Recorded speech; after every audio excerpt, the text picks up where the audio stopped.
하고 또 평상시 신앙생활을 하면서 성경에 대해서 이게 잘 알고 있습니다. 성경의 구성을 보게 되면 성경은 구약과 신약으로 나눠지게 되고요. 구약은 39권으로 그리고 신약은 27권으로 이렇게 편집된 것을 보게 됩니다. 신약 27권을 또 세분화해 본다고 한다면 처음에 4권을 사복음서 이렇게 얘기합니다. 그리고 3권인 마태, 마가, 누가복음을 곤광복음서 이렇게 얘기하죠. 요한복음까지를 포함해서는 사복음서라고 얘기합니다.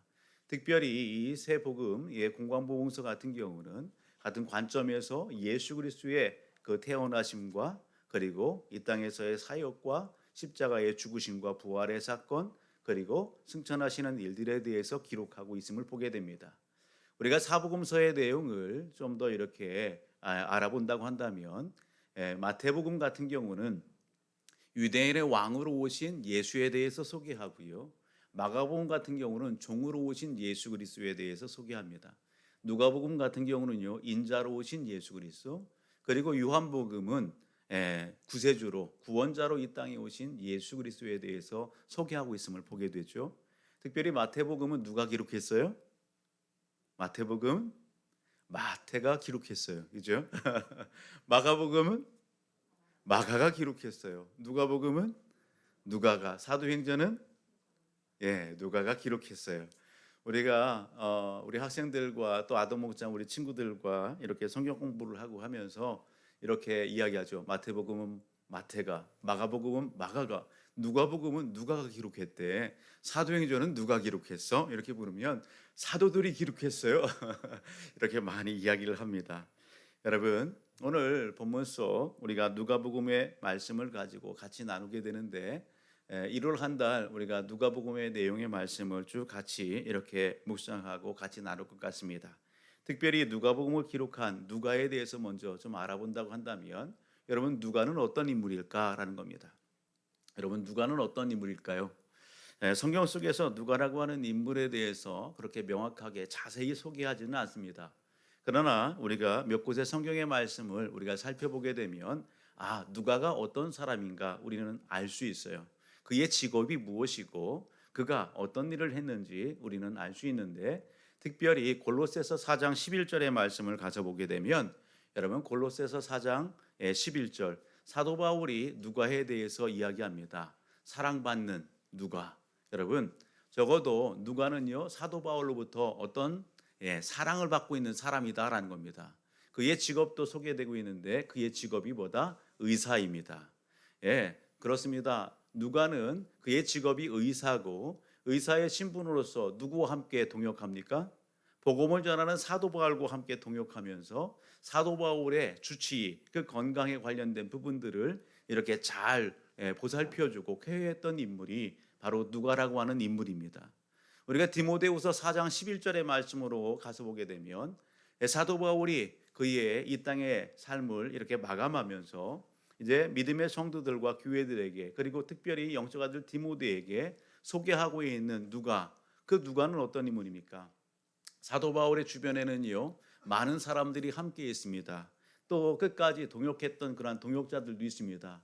그런데 디모데후서 4장 11절의 말씀을 통해서 우리가 알 수 있는 것은 사도 바울이 어렵고 힘든 시기에 그 마지막 이 땅에서의 사역의 현장들 가운데에 사도 바울의 삶에 그 주변에 있었던 사람은 여러분 누가밖에 없었다는 사실입니다.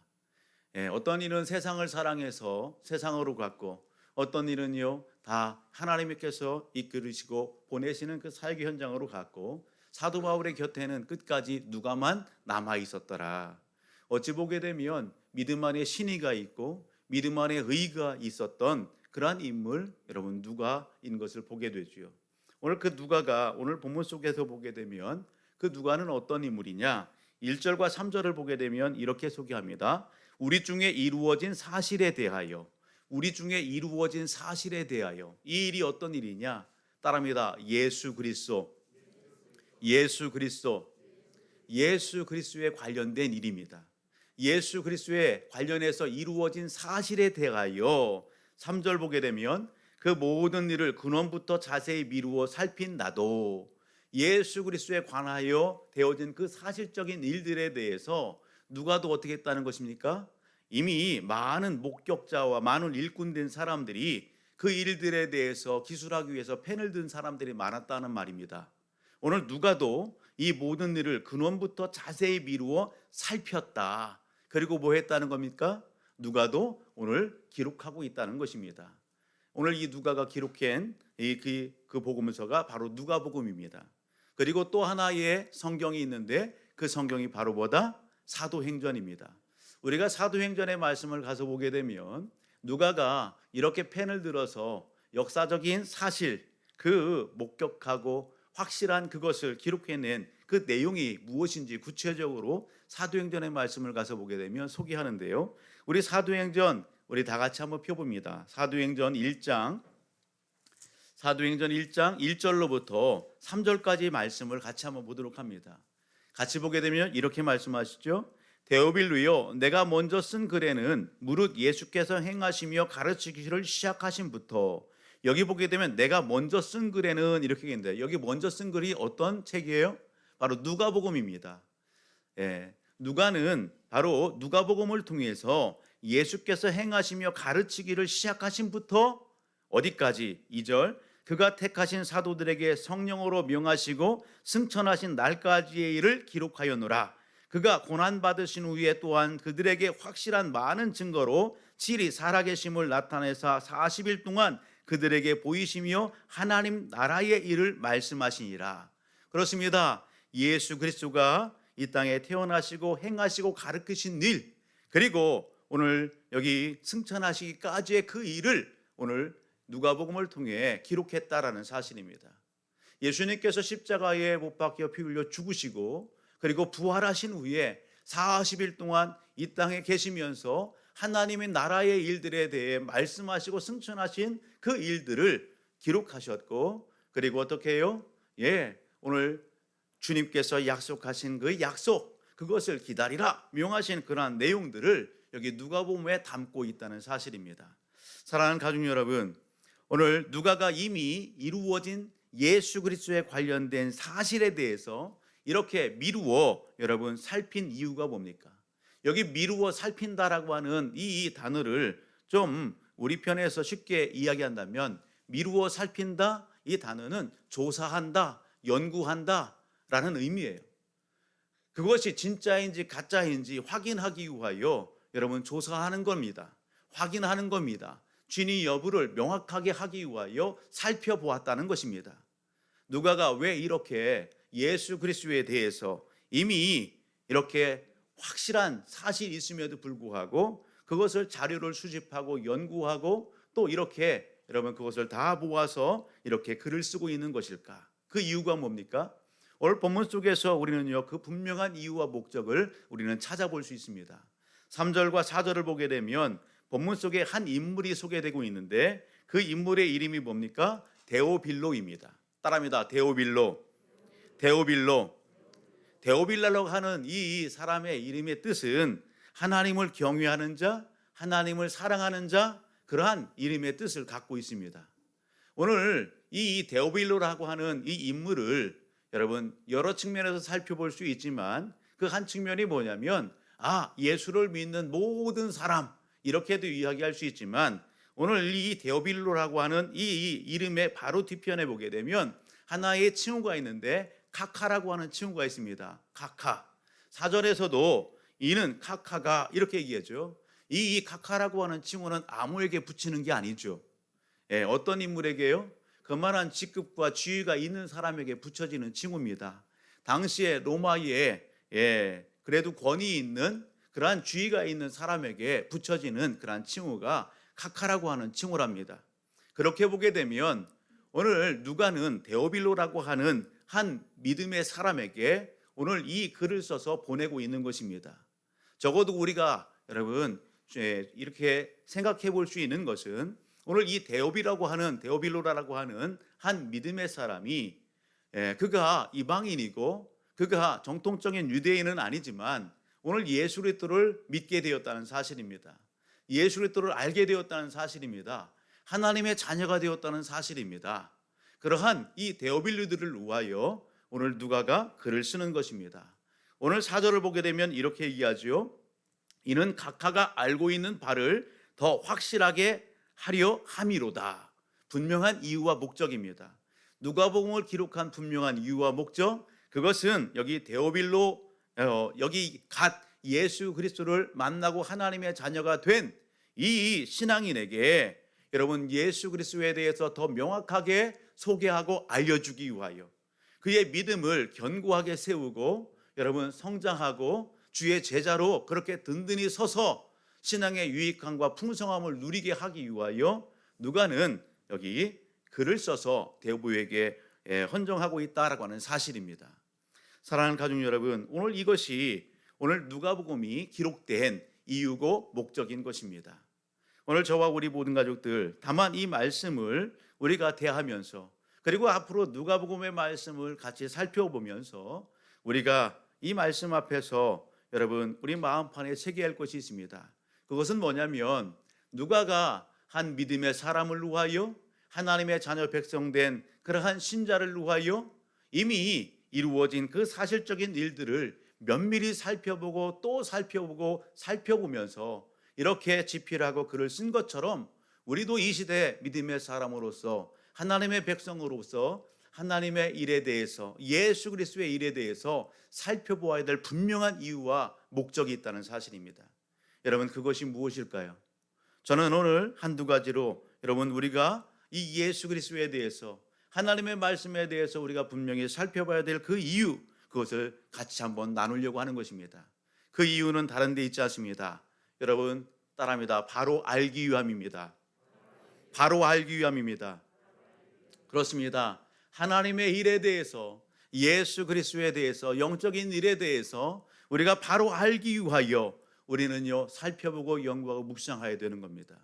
우리가 잘 아는 역사적인 사건, 여러분 사실 지금도 계속 진행 중에 있는 우리 민족이 끌어안고 해결해야 될 과제, 그것이 뭐냐? 여러분 독도는 우리 땅입니다. 따라하면서 독도는 우리 땅. 독도는 우리 땅이에요. 그런데요 이웃나라 일본이 뭐라고 얘기해요? 독도는 누구네 땅이래요? 자기네 땅이라는 거예요. 자기네 땅. 예, 자기네 땅이라고 우기면서 세계의 외교 또 정치 이러한 부분들을 통하고 또 많은 금액을 그렇게 투자하면서 독도를 자기네 땅이라고 그렇게 삼기 위해서 혈안되어 있습니다. 여러분 자기네 땅이라고 어떻게 해요? 역사를 왜곡합니다.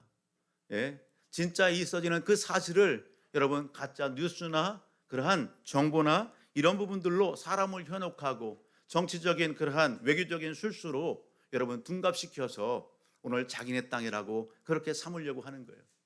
그들의 역사 교과서에 독도는 우리 땅 그렇게 여러분 기재를 하고 일본의 그 어린 아이들에게 그것을 주입하고 가리키는 겁니다. 여러분 이런 일들 가운데 우리가 등한시하면 어떻게 될까요? 여러분 등한시하게 되면 가짜가 진짜가 되는 것입니다. 왜곡된 역사가 여러분 그것이 진짜인 양 여러분 받아들이게 되는 것입니다. 여러분 오늘 우리의 삶의 현실만 그런가요? 아니요. 여러분 우리 영적인 그러한 세계, 영적인 상황도 동일한 것입니다. 우리가 바로 알지 못하면 여러분 영적인 상황 가운데에 영적인 일에 어떤 일이 발생하느냐, 우리가 바로 알지 못하면 오해하게 됩니다. 하나님의 나라에 대해서도 하나님의 일에 대해서도 여러분 우리가 오해하게 되는 거예요. 우리가 특별히 누가복음 20장 27절로부터 이하의 말씀을 쭉 가서 보게 되면 동일하게 마태복음에서도 소개하지만 누가복음 20장 말씀을 가서 보게 되면 부활에 대해서 부활을 알지 못하고 부활을 믿지 않는 사두개인이 예수님과 이렇게 대면하고 있는 그런 장면이 소개됩니다. 오늘 그 사두개인들이 여러분 계대 결혼에 대해서 당시에 있어지는 유대인의 법인 계대 결혼에 대해서 성사 취수 형수 취사 제도에 대해서 이야기를 하면서 뭘 얘기하는 겁니까? 이 형제의 그러한 자손을 갖다가 이렇게 이어주는 그러한 일들에 대해서 여러분 7형제가 여러분 있었습니다. 그 7형제가 여러분 한 여기 형제의 그 아내를 취하여 그리고서 그렇게 자손을 갖다가 이렇게 이어주는 그러한 일들에 대해서 진행하게 되고 그리고 결론에는요, 어떻게 됩니까? 다 죽는단 말이죠. 그렇게 됐을 때에 여러분 부활 때에 누구의 아내가 되겠는가라고 하는 그런 문제가 이렇게 발생하게 되는 겁니다. 오늘 사두개인들이 이러한 일들을 가지고 궁금증을 가지고 예수님 앞에 나와서 묻지요. 그때 예수님께서 하시는 말씀이 뭡니까? 여러분, 우리가 마태복음 22장의 말씀을 가서 오늘 이러한 사두개인들의 이 질문과 이런 의구심에 대해서 예수님께서 하신 말씀이 이렇습니다.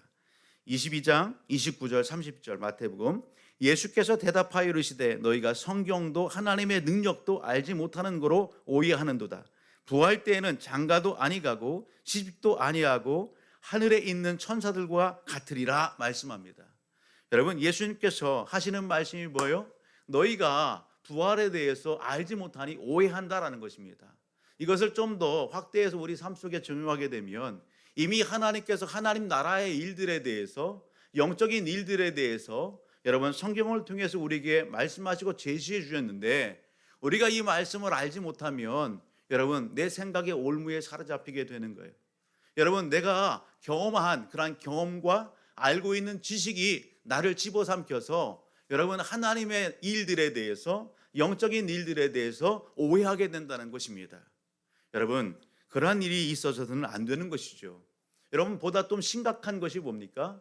창세기 2장의 말씀을 가서 보게 되면, 창세기 2장 16절로부터 17절의 말씀을 보게 되면 우리가 잘 아는 말씀이 소개됩니다. 여호와 하나님이 그 사람에게 명하여 이르시되 동산 각종 나무의 열매는 내가 임의로 먹되 선악을 알게 하는 나무의 열매를 먹지 말라. 내가 먹는 날에는 반드시 죽으리라 하시니라. 아멘. 하나님께서 아담에게 말씀하신 것입니다. 여러분, 바로 그 다음 장 3장을 가서 보게 되면 3장 1절로부터 이런 말씀이 소개되죠. 한번 좀 찾아 읽어볼까요? 같이요. 그런데 뱀은 여호와 하나님이 지으신 들짐승 중에 가장 간교하니라. 뱀이 여자에게 물어 이르되 하나님이 참으로 너에게 동산 모든 나무의 열매를 먹지 말라 하시더냐. 여자가 뱀에게 말하되 동산 나무의 열매를 우리가 먹을 수 있으나 동산 중앙에 있는 나무의 열매는 하나님의 말씀에 너희는 먹지도 말고 만지지도 말라. 너희가 죽을까 하노라 하셨느니라. 뱀이 여자에게 이르되 너희가 결코 죽지 아니하리라. 하나님은 이미 여러분 그 선악을 알게 하는 나무를 먹을 때 어떻게 한다? 죽는다. 반드시 죽는다. 그렇게 해요. 그럴 때에 여러분 이 간교한 뱀이 여인에게 찾아와서 하는 이야기가 뭡니까? 하나님께서 하신 말씀, 그 말씀을 가지고 여러분 흔들어 버립니다. 정말 죽어? 여인이 하는 얘기가 뭡니까? 죽을까 하노라. 여러분, 오늘 이 죽을까 하노라, 이 여인이 여러분 하와가 간교한 뱀의 이 말에 여러분 뭔가 흔들림이 보입니다. 여러분, 이 뱀이 사단이요, 여러분 마귀다. 요한계시록에 가서 보게 되면 그렇게 표현하고 있죠. 하나님 나라의 원수된 이 영적 실체인 마귀 사탄이 여러분 어떻게 해요? 속이는 것입니다. 유혹하는 것입니다. 미혹하는 것입니다. 오늘 이 열매를 먹을 때 어떻게 한다고요? 눈이 밝아지게 된다고요. 하나님과 같이 된다고요. 여러분, 그렇게 속이고 미혹하고 유혹하게 되는 것입니다. 여러분, 오늘 영적인 삶의 현장 가운데에 우리가 바로 알지 못하면 여러분 오해하고 속고 무너지고 넘어지게 되는 것입니다. 영적인 싸움이 있는 것입니다. 오늘 베드로서의 말씀을 가서 보게 되면 특별히 베드로후서 3장 17절에는 여러분 예수님의 수제자라고 하는 베드로가 그의 서신서에서 여러분 기록함이 있습니다. 그 기록 가운데에 동일하게 이야기하는 게 뭐예요? 우리가 사랑하는 사도 바울도 동일하게 이러한 말씀으로 우리에게 권면한다는 겁니다. 그 권면의 내용이 베드로후서 3장 17절 이렇게 얘기하죠. 그러므로 사랑하는 자들아 너희가 이것을 미리 알았은즉 무법한 자들의 미혹에 이끌려 너희가 굳센 데서 떨어질까 삼가라. 그렇게 얘기합니다. 예수 그리스도 다시 오십니다. 아멘. 예수 그리스도가 다시 오신다고요. 오늘 그 다시 오실 그 예수님을 오늘 저와 우리 모든 하나님의 백성들은 어떻게 해요? 점도 없이 흠도 없이 사모함으로 기다리라고요. 경건함으로 기다리라고요. 하나님의 그 나라, 여러분 그 영광을 사모하면서 여러분 믿음 안에 굳건히 서서 달려갈 것을 권면하고 촉구합니다. 여러분, 오늘 영적인 싸움이 있습니다. 오늘 우리가 바로 알지 못하면 여러분 영적인 삶 바로 살아낼 수가 없는 것입니다. 여러분 이러한 영적인 삶에 있어지는 오해, 유혹, 속임수, 여러분 달려드는 많은 그 싸움의 현장들 가운데에서 우리가 그 모든 것을 다 떨쳐버리고 믿음으로 굳건히 쓰고 이길 수 있는 비결이 뭡니까? 오늘 사도 바울은 여기 누가의 동역자요 또 하나님의 일에 그렇게 열심과 충성 다했던 사도 바울은 에베소서 4장 13절 15절의 말씀을 통해서 이렇게 얘기합니다. 에베소서 4장 13절로부터 15절 같이 읽어볼까요? 우리가 다 하나님의 아들을 믿는 것과 아는 일에 하나가 되어 온전한 사람을 이루어 그리스도의 장성한 분량이 충만한 데까지 이르느니 이는 우리가 이제부터 어린아이가 되지 아니하여 사람의 속임수와 간사한 유혹에 빠져 온갖 교훈의 풍조에 밀려 요동하지 않게 하려 함이라. 오직 사랑 안에서 참된 것을 하여 범사에 그에게까지 자랄지라. 그는 머리니 곧 그리스도라. 아멘. 여러분 성경이 권면하는 것이 뭡니까? 여러분 영적인 삶에 있어서 오늘 우리가 바로 알고 굳건히 서서 주의 영광과 기쁨을 이루기 위하여 여러분 저와 우리 모든 것을 어떻게 하라고요? 신앙의 초보에 머물러 있는 것을 여러분 벗어내라는 것입니다. 예수 믿는 것, 하나님의 자녀 백성이 된 것, 내가 구원받은 것, 여러분 그 자리에 머물지 말고 우리가 어린아이가 성장하고 성숙하듯이 신앙의 성장과 성숙을 이루길 여러분 사모하라고요. 영적인 성장과 성숙을 이루기를 힘쓰라고요. 여러분 그렇게 신앙의 성장과 성숙이 있을 때의 유익함이 뭡니까? 오늘 그렇게 할 때에 유혹에 빠지지 않습니다. 속지 않는답니다. 온갖 거짓된 풍조가 그렇게 밀려와도 요동하지 않고 굳건히 있을 수 있다는 것입니다. 그러한 유익함이 있기에 오늘 여기 어린아이의 그러한 신앙의 자리가 아니라 믿음의 성장과 성숙함을 위하여 바로 알고 바로 알기를 힘쓰라는 것입니다. 사랑하는 가족 여러분, 코로나19 이전에 2019년도에 미국의 한 여기 리서치 회사에서 설문조사를 했습니다. 그래도 내가 하나님의 자녀입니다. 내가 하나님의 백성입니다. 저는 예배자입니다. 이렇게 얘기하는 오늘 하나님의 사람, 성도된 2,500명의 사람들을 대상으로 해서 설문조사를 했습니다. 그 설문조사의 내용은 다름 아니라 평소에 성경을 얼마만큼 가까이 대하고 읽습니까? 라는 거였어요. 무엇을요? 성경을. 평소에 성경을 얼마나 읽습니까? 놀라운 사실은 그래도 내가 예배자입니다. 하나님의 자녀입니다. 예수 믿는 사람입니다. 그렇게 고백한 2,500명의 그 신자들 가운데에 날마다 매일매일 성경을 읽습니다. 그렇게 답변한 사람은 32.2%밖에 안 돼요. 몇 프로요? 32.2%입니다. 그리고요, 그 중에는요, 저는 성경을 거의 읽지 않습니다. 한 달에 예배 시간에 그저 성경 볼 때 그때 성경 읽고 거의 성경을 읽지 않습니다. 고백했던 사람이 여러분 13%가 넘는다는 얘기입니다. 여러분, 오늘 저와 우리 모든 가족들은 어떻습니까? 오늘 신앙의 성장과 성숙을 이루면 영적인 일에 오해가 생기지 아니하고 영적인 일에 여러분 오늘 우리가 속지 아니하고 유혹에 빠지지 않고 있어지는 미혹과 여러 영적 싸움들 가운데에서 요동하지 않고 굳건히 설 수 있는데 여러분 오늘 하나님의 말씀을 얼마만큼 관심 두십니까? 우리의 문제는 다른 데 있지 않습니다. 영적인 일에 너무 무관심하다는 것입니다. 우리의 신앙의 성장에 너무 무관심하다는 것입니다. 하나님께서 나에게 베풀으신 그 은혜와 오늘 우리를 향한 하나님의 기대 뜻하심에 여러분 우리가 너무도 무관심하다는 것입니다. 오늘 예배 현장 가운데는 저와 우리 모든 가족들은 어떻습니까? 우리가 직장과 사업장과 학업과 세상에서 인류를 꿈꾸고 세상에서 사람들에게 존경받고 명성을 얻고 뭔가 이루고자 하는 그 우리의 관심사에는 얼마나 많은 시간과 열정과 물질을 투자하는지요. 그 일에 집중하고 관심을 그렇게 많이 두지만 정작 하나님의 일, 내 영적인 일, 정말 소중한 내 영혼에 관련해서는 너무도 무관심한 오늘 우리들의 모습을 발견하게 된다는 사실입니다.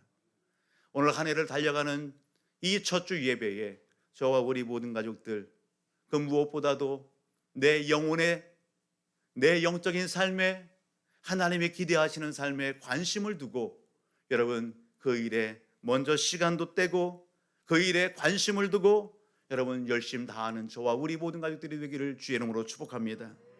오늘 본문의 말씀 앞에서 여러분 누가가 이루어진 예수 그리스도에 관하여 미루어 정밀하게 살펴봤던 것처럼 우리는 예수 그리스도에 대해서 하나님의 일에 대해서 살펴보아야 됩니다.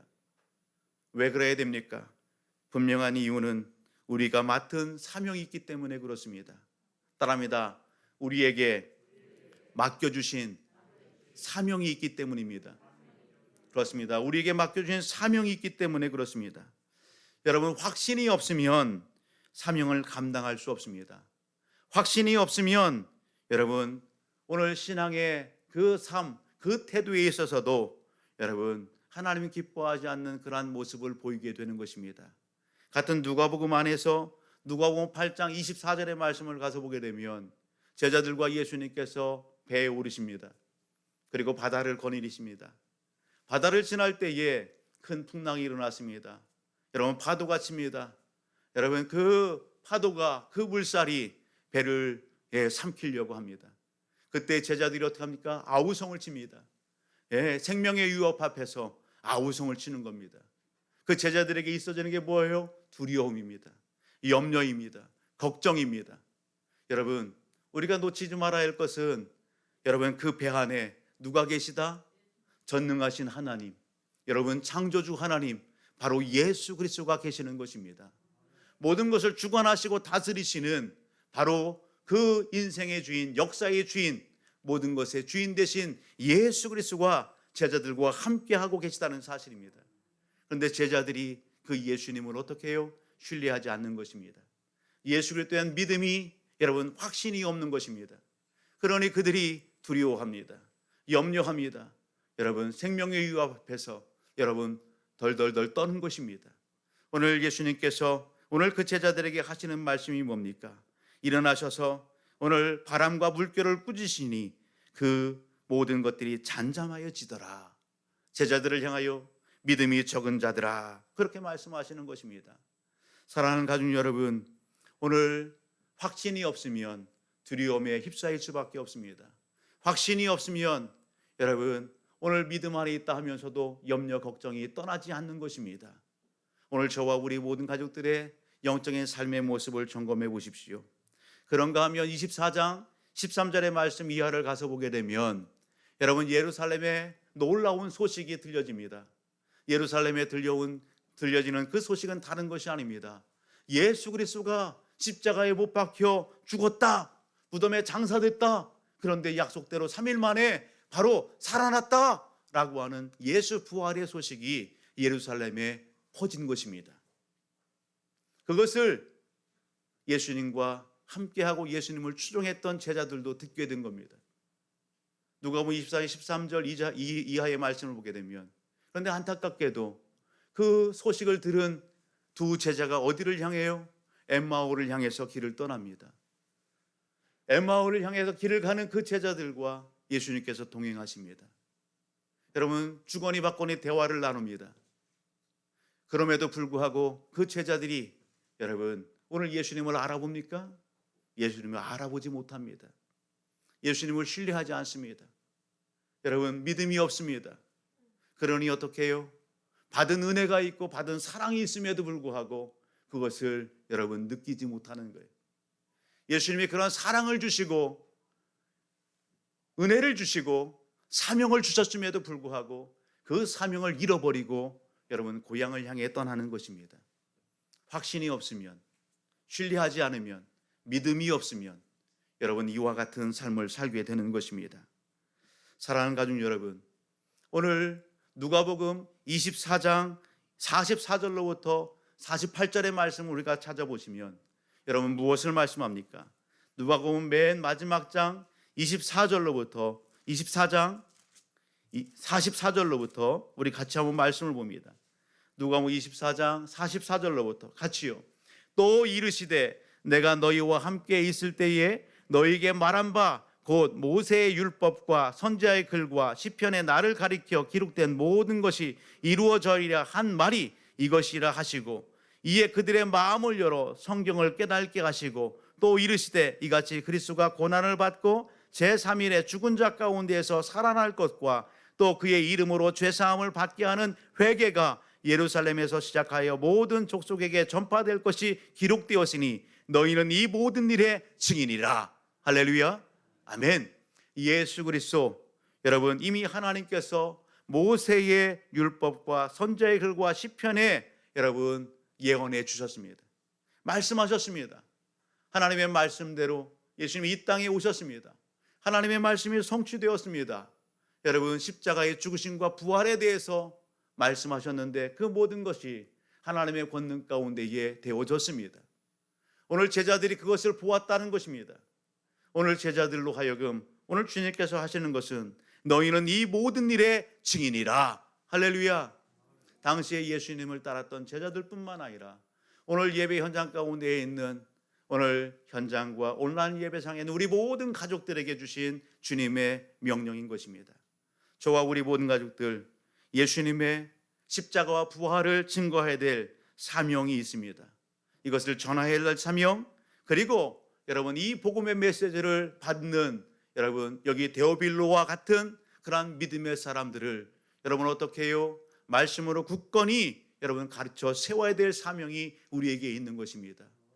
우리가 주의 제자가 된 것처럼 그들 또한 주님의 제자 될 수 있도록 여러분 오늘 우리에게 귀한 사명을 맡겨주셨다는 사실을 놓치지 않기를 주의 이름으로 축복합니다.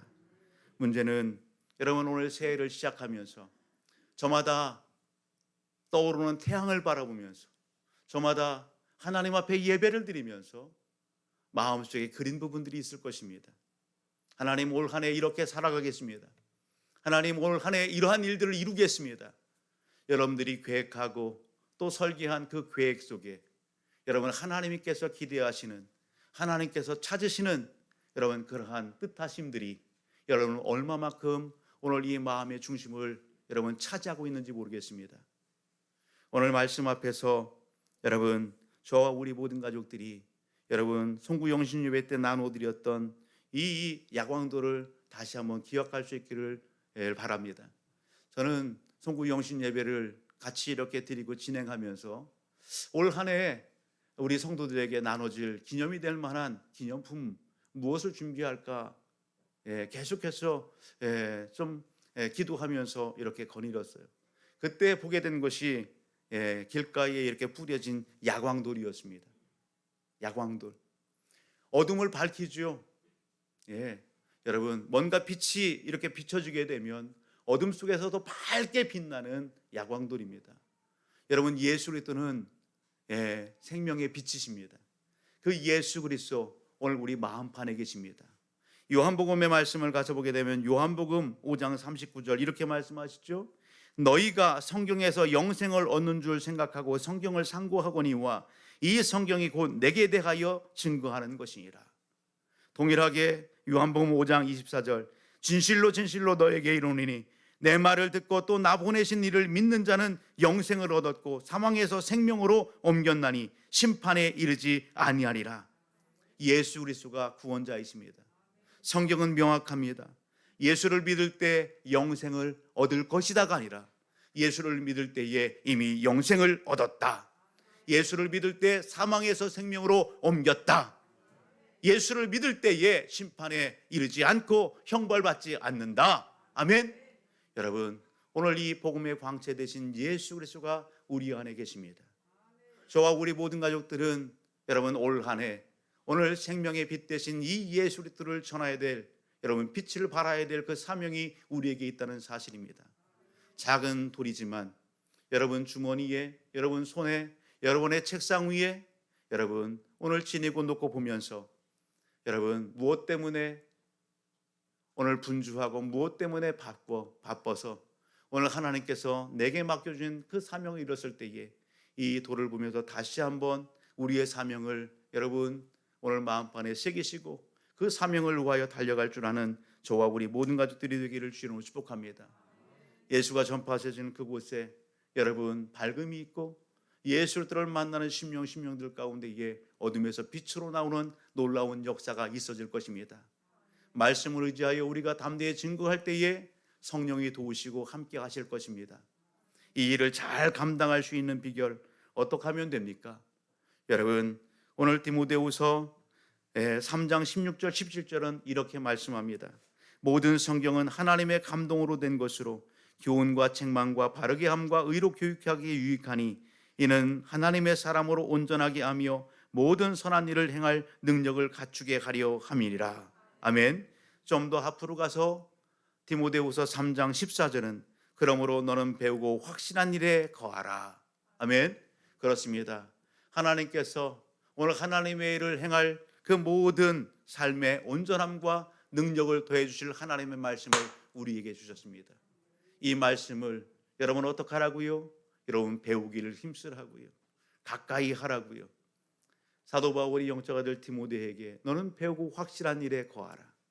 여러분 업신여김을 당하지 않도록, 달리 표현하면 업신여김을 당하지 않도록, 무시당하지 않도록, 사람들로부터 비웃음거리, 조롱거리가 되지 않도록.